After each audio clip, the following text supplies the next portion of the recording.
जाहैबाय रन्जन दैमारि आरो 5 आदार्स बिथांमोननि रिलिज आरो 2030 आव जे बिटिसि नि गोदान इलेक्शन जागोन बेवहाय 10टा जि जोंहा डिस्ट्रिक्ट दङ बे 10टा डिस्ट्रिक्टआव 10 जन जोंनि लाइमोननिफ्राय बेवहाय एमसिएलए नि प्रार्थी जों रन्जन दैमारि बिथांनि जि रिलिज बेखौ लानानै थांनाय इउपिपिएल सरकारा अमित शाह बिथांजों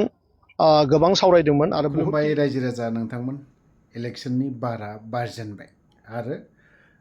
दोहौआबो जाजेनबाय जों खोनासंग्राल' जानोसै लोगोसे मोनोब्ला दामग्राल' जानोसै राजखान्थि होननाय लगे लगेनो ना जाय मानसिया दिनै आबादाव थैथाबग्रा नांथाबग्रा नङा होनबा जाय राजखान्थिखौ दिनैहाय उन्दैनिफ्राय जायफ्रा दिनैसिम दा जोनोम जानो थाखाय रेडि जाना दं बै सुबुंफ्राबो राजखान्थि होनबा गुरलुब बागदावखाङो आरो राजखान्थिनि बाथ्राखौ बै व्यक्तिफ्राबो दिनैनि दिनाव बुंनो गोरों जाहोलांबाय आरो जानांखागौबो होनबा दा माबोरै आप टु डेट जानानै फैदों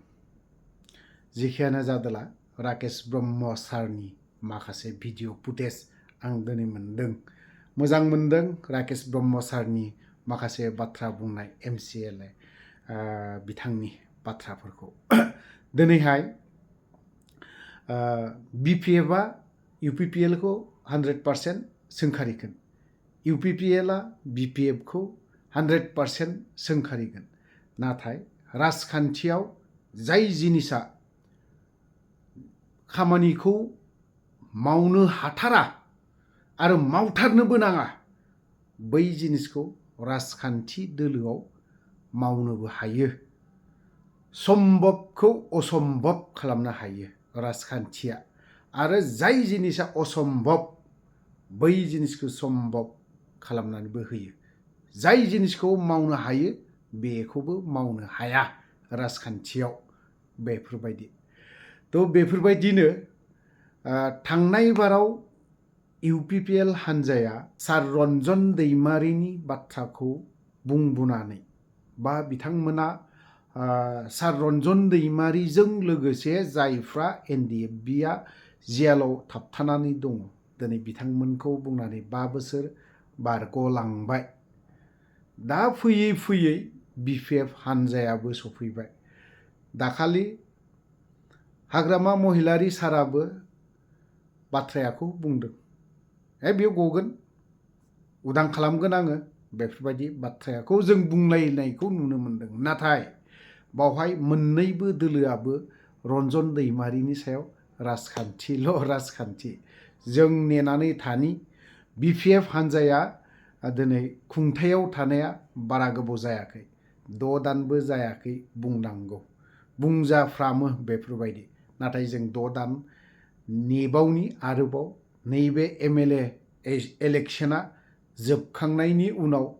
6 दान नेबावगोन बिनि उनावहाय नायनि बोजोंनि दैया बोजों बोहैलाङो नाथाय दा इउपिपिएलनि जेसेबां एमसिएलएफोर दं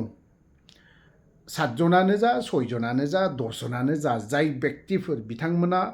इउपिपिएलखौ गोख्रों खालामनोखौ नाजालायनायासो मोजां जागोन थ' थांमैयानि दिनाव इउपिपिएल हान्जाखौ बिएसइउनि कयेकजन व्यक्तिफ्रा माजोंबासो नायनांसिगोनदां बेफोरबायदि बाथ्राखौ बुंदों आरो बेफोरबायदि जालायगोन नामा आरो दिनैनि दिनाव राकेश ब्रह्म सार बिथाङाबो बिपिएफ दोलोआ थानायनो नंला बेखिनि बाथ्राखौ बुंदों जोङो नैबेखौ एसे राजखान्थि बाथ्रा नालाय राजखान्थिजों राजखान्थि माखासे बाथ्रा बुंलायो नालाय बावहाय बिबो हान्जाखौ थानाय नंला बैबो बुंगोन माबा मोनसेजोंसो नायनांसिगोन ना बेफोरबायदि बाथ्राखौ बुंलायसोगारो नाथाय आंनि बुजिनायाव आंनि मोनथिनायाव एनडिएफबिखौ दिनै डिसबेन्ड जादों जिबनावबो खोमोरनो हानाय नङा आं बेखिनि बाथ्राखौ बुंगोन जेसेबां राजखान्थि दोलोनि बाथ्रा दैदेनगिरियानो जा दिनैनि दिनाव बिएलटिफ्रा दिनैहाय बिथांमोना एकर्ड खालामनानै बिटिसि सुक्ति खालामदों सुक्ति खालामनानै बिथांमोना खुंथायाव थादों दिनैसिमबो बिएलटि मुंखौ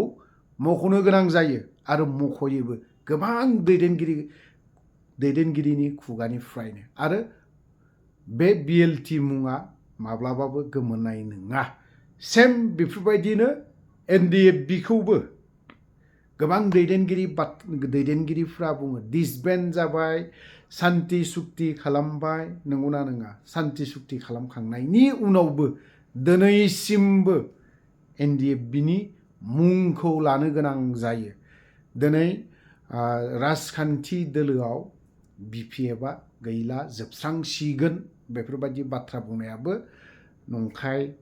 दा बेफोरबायदि बाथ्रा बुंनानै जोंनि बर'नि गेजेराव गोबाङानो सादा सिदा रायजो राजाफोर दं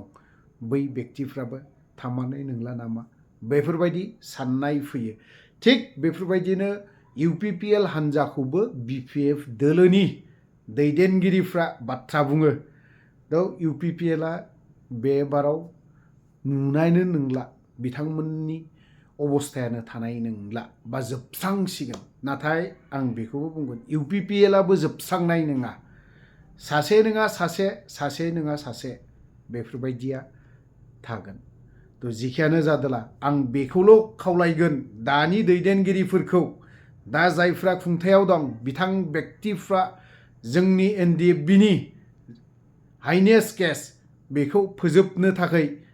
नाजानाया मोजां जागोन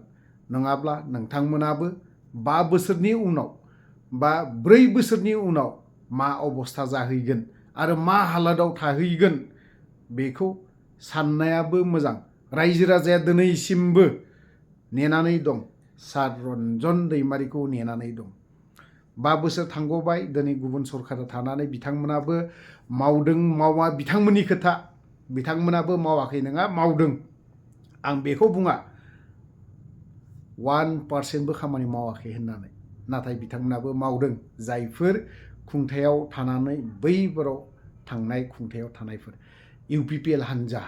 दा बिपिएफ हान्जा फैदों सरकाराव दङ थ' बिथांमोनाबो बे 5 बोसोरनि गेजेराव माबायदिहाय फोजोबनो हायो बेखौ सिन्था धारा खालामनायाबो मोजां जुदि बरनथाराब्ला बिनि फिन जाथायखौ रायजो राजाया मोजाङैनो होगोन थ' गोलाव बाथ्रा बुंबाय आङो बिथां राकेश ब्रह्म एमसिएलए सारनि बाथ्राखौ जों एसेब्लाबो खोनासंनानै लानि फैगौ 7 तारिखआव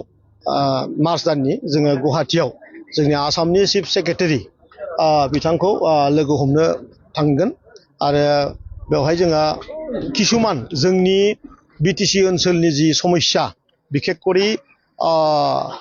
रन्जन दैमारि बिथांनि जि रिलिज बेखौ लानानै थांनाय इउपिपिएल सरकारा अमित शाह बिथांजों गोबां सावरायदोंमोन आरो बहुतखिनि डेभेलपमेन्ट दंमोन आरो दानि सरकारा जिहेतु जोंनि इउपिपिएलनि पार्टिनि खोथा जेबो खोनासङा बेखायनो चिफ सेक्रेटारि बिथांनियाव जों मेम'रेन्डाम हैगोन मोनबा इस्यु दङ मोनसेया जाहैबाय रन्जन दैमारि आरो 5 आदार्स बिथांमोननि रिलिज आरो जुबिन गार्गनि बिनि न्याय आरो डिप भटार्सनि जि समस्या जि मुसलमानानो हक बा बाङालियानो हक जि जोंनि डिप भटार्सनि समस्या बेखौ थाबै माने फोजोबनांगौ आरोबाव जि थांनाय समाव जि एसआर जालानानै थांबाय जोंनि बिटिसि हालामाव गोबां मुसलमानफ्रा बेवहाय अबजेक्सन खालामदों बिथांमोना लिगेलि रियेलथार बिथांमोना बिनिनोखा गतिके बेखौबो बोरैबाहाय रिभिउ खालामफिननो हायो नामा जिहेतु एसआरनि प्रक्रिया बन्द थेवबाबो बेखौहाय माबाफोर लामा दं नामा रिभिउ खालामफिनजानो आरोबाव बिटिसि पार्टखौ जों बेखौ फोरमायनो थांनो नागिरदों जोङो लाइमोन गांखंआ आरोबाव मोनसे थांखि लाबावदों जे फैगौ 2030आव जे बिटिसिनि गोदान इलेक्सन जागोन बेवहाय 10टा जि जोंहा डिस्ट्रिक्ट दङ बे 10टा डिस्ट्रिक्टआव 10 जन जोंनि लाइमोननिफ्राय बेवहाय एमसिएलएनि प्रार्थी जों मोननांगोन बेखौहाय जोङो दिनैहाय पेरेन्ट बडिसिम गांसे लाइजाम लिरदों बेखिनि हाबाफारिखौनो लानानै जों बेवहाय सावराय